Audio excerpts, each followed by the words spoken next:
আবু হুরায়রা রাদিয়াল্লাহু তাআলা আনহু থেকে বর্ণিত, তিনি বলেন, আমি রাসূল সাল্লাল্লাহু আলাইহি সাল্লামকে বলতে শুনেছি, শেষ বিচারের দিন সর্বপ্রথম এমন এক ব্যক্তির বিচার করা হবে যিনি শহীদ হয়েছেন।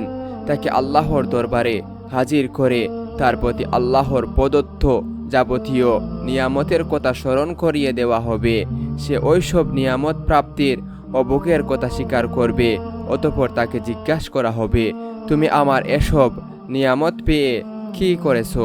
সে উত্তরে বলবে, আমি আপনার পথে লড়তে লড়তে শেষ পর্যন্ত শহীদ হয়ে গেছি।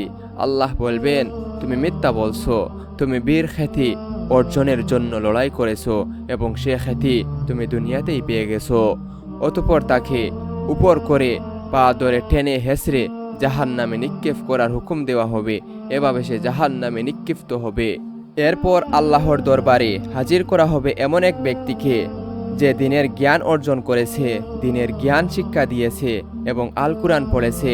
তাকে তার প্রতি প্রদত্ত নিয়ামতের কথা স্মরণ করিয়ে দেওয়া হবে। সে ব্যক্তি এসব নিয়ামত প্রাপ্তি ও ভোগের কথা স্বীকার করবে। তাকে জিজ্ঞাসা করা হবে, এসব ভোগের পর তুমি কি করেছো? সে বলবে, আমি দিনের ইলিম অর্জন করেছি, ইলিম শিক্ষা দিয়েছি এবং আপনার সন্তুষ্টির জন্য আল কুরআন পড়েছি। আল্লাহ বলবেন, তুমি মিথ্যা বলছো, তুমি আলিম খ্যাতি লাভের জন্য ইলিম অর্জন করেছো, তুমি কারি রূপে খ্যাত হবার জন্য আল কুরআন পড়েছো, সে খ্যাতি তুমি পেয়ে গেছো। তারপর হুকুম দেওয়া হবে, তাকে উপর করে পা ধরে টেনে হেসড়ে জাহান্নামে নিক্ষেপ করা হবে। এরপর হাজির করা হবে এমন এক ব্যক্তিকে যাকে আল্লাহ সচ্ছলতা ও নানা ধরনের ধন সম্পদ দান করেছেন। তাকে তার প্রতি প্রদত্ত নিয়ামতের কথা স্মরণ করিয়ে দেওয়া হবে। সে এসব নিয়ামত প্রাপ্তি ও ভোগের কথা স্বীকার করবে। তাকে জিজ্ঞাসা করা হবে, এসব পেয়ে তুমি এর সাথে কি ব্যবহার করেছো? সে বলবে, আমি আপনার পছন্দনীয় সব খাতেই আমার সম্পদ খরচ করেছি। আল্লাহ বলবেন, তুমি মিথ্যা বলছো, তুমি দাতা রূপে খ্যাত হবার জন্যই দান করেছো, সে খ্যাতি তুমি অর্জনও করেছো। তারপর ফায়সালা দেওয়া হবে এবং উপর করে পা ধরে টেনে হেসড়ে জাহান্নামে নিক্ষেপ করা হবে।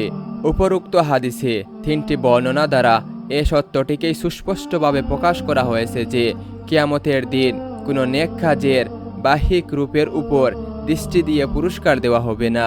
যে সমস্ত সৎ কাজ শুধুমাত্র আল্লাহর সন্তুষ্টির আশায় করা হয়, সেসব কাজই পুরস্কারের যোগ্য বলে পরিগণিত হবে। লোক দেখানো, নাম কুড়ানো কিংবা প্রভাব প্রবৃত্তি বৃদ্ধির উদ্দেশ্যে যত বড় মহৎ কাজই করা হোক না কেন, বাজারে কেউ গ্রহণ করবে না। তেমনি এ ধরনের ঈমান ও বন্দেগী আল্লাহর দরবারে গ্রহণ করা হবে না।